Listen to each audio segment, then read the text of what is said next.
नमस्कार किसान भाइयों, फार्मर सपोर्ट चैनल में आपका स्वागत है। आज इस वीडियो में जानेंगे जैव उर्वरक क्या होते हैं या कितने प्रकार के होते हैं, इनको प्रयोग करने की विधि क्या होती है और इनके लाभ क्या होते हैं। फसल उत्पादन में उर्वरकों की विशेष भूमिका होती है। आधुनिक सघन खेती में रासायनिक खादों का अंधाधुंध एवं असंतुलित प्रयोग हो रहा है, जिससे हमारी भूमि की संरचना तथा उसकी उर्वरा शक्ति पर प्रतिकूल प्रभाव पड़ रहा है। रासायनिक खादों से अभी तो हमें उत्पादन अधिक मिल रहा है, लेकिन धीरे धीरे उत्पादन कम होने लगेगा और हमारी भूमि अनुपजाऊ हो जाएगी।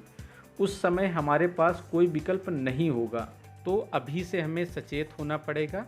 हमें अपनी भूमि से उत्पादन भी लेना है और इसकी उर्वरा शक्ति को भी बनाए रखना है, जिससे आने वाली पीढ़ी भी इसका उपयोग कर सके।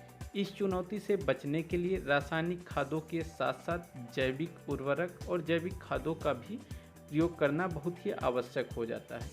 जैव उर्वरक रासायनिक खादों का विकल्प नहीं हो सकता है, लेकिन उनके साथ पूरक के रूप में प्रयोग करने से भी हमारी भूमि की उर्वरा शक्ति बनी रहती है और रासायनिक खादों को 25 से 30% कम प्रयोग करना पड़ता है, जिससे हमारी लागत भी कम होती है।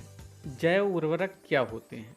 जैव उर्वरक एक विशेष प्रकार के जीवित जीवाणुओं का समूह होता है, जो तरल या कंपोस्ट के रूप में पौधों को दिया जाता है।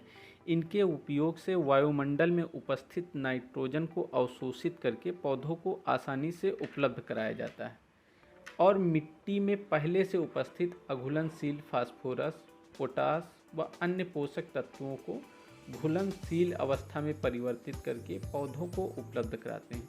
क्योंकि यह जीवाणु प्राकृतिक होते हैं, इसलिए इनके प्रयोग से मिट्टी की उर्वरा शक्ति बनी रहती है और इनके कोई प्रतिकूल प्रभाव नहीं होते हैं। जानते हैं जैव उर्वरक के प्रकार। सबसे पहला है राइजोबियम जैव उर्वरक। राइजोबियम जीवाणु दलहनी फसलों की जड़ों में गांठ बनाकर रहते हैं तथा वायुमंडल से नाइट्रोजन को अवशोषित करते हैं। इनका प्रयोग दलहनी फसलों जैसे अरहर, मूंग, उड़द, लोबिया, चना आदि फसलों में किया जाता है। तो दूसरा है एजोटोबैक्टर जैव उर्वरक। एजोटोबैक्टर जीवाणु पौधों की जड़ों के आसपास स्वतंत्र रूप से रहते हैं और वायुमंडल की नाइट्रोजन को अवशोषित करके पौधों को उपलब्ध कराते हैं। इनका प्रयोग सभी अनाज वाली फसलों जैसे धान, गेहूं, जौ, बाजरा, मक्का आदि में प्रयोग किया जाता है। तीसरा है एजिटोबैक्टर जैव उर्वरक।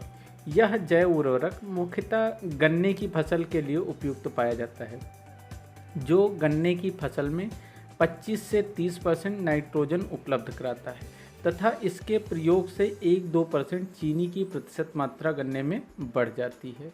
चौथा जो है फास्फोरस घोलक जैव उर्वरक। यह जैव उर्वरक मिट्टी में उपलब्ध अघुलनशील फास्फोरस को घुलनशील करके पौधों को उपलब्ध कराने का काम करता है। इसका प्रयोग लगभग सभी फसलों में किया जाता है। इसके अच्छे रिजल्ट देखने को मिलते हैं। पांचवा है पोटेशियम घोलक जैव उर्वरक। यह जैव उर्वरक भी मिट्टी में उपलब्ध अघुलनशील पोटेशियम को घुलनशील करके पौधों को उपलब्ध कराने का काम करता है। इसका भी प्रयोग लगभग में सभी तरह की फसलों में किया जाता है। छठा है माइकोराइजा जैव उर्वरक। यह एक फफूंद होता है। यह पौधे को फास्फोरस तथा पोषक तत्वों के अवशोषण में सहायता प्रदान करता है। माइकोराइजा के प्रयोग से फसलों में दी जाने वाली उर्वरकों में 25 से 30% की कमी की जा सकती है। यह जड़ों के विकास में भी बहुत अच्छा काम करता है। जो सातवां है नील हरित शैवाल।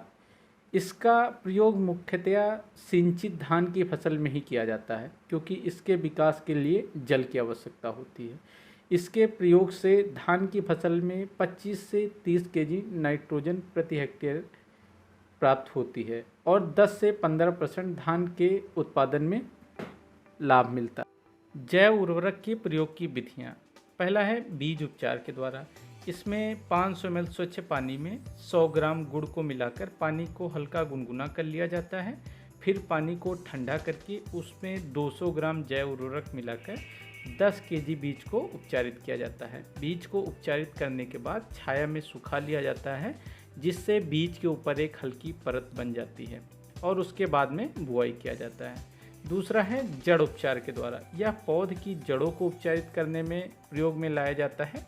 इसमें 1 केजी जैव उर्वरक प्रति एकड़ के हिसाब से 10 से 20 लीटर पानी में घोल लिया जाता है और पौधों को रोपाई से पहले 10 मिनट के लिए जड़ों को उसी घोल में डुबोकर उपचारित किया जाता है। उसके बाद में पौध की रोपाई किया जाता है। तीसरा है कंद उपचार के द्वारा। कंद वाली फसलें जैसे आलू को उपचारित किया जाता है। 1 केजी प्रति एकड़ जैव उर्वरक को 25 से 30 लीटर पानी में घोलकर कंद को 5 मिनट के लिए उपचारित करते हैं और उसके बाद में उसकी बुआई की जाती है। चौथा है भूमि उपचार के द्वारा।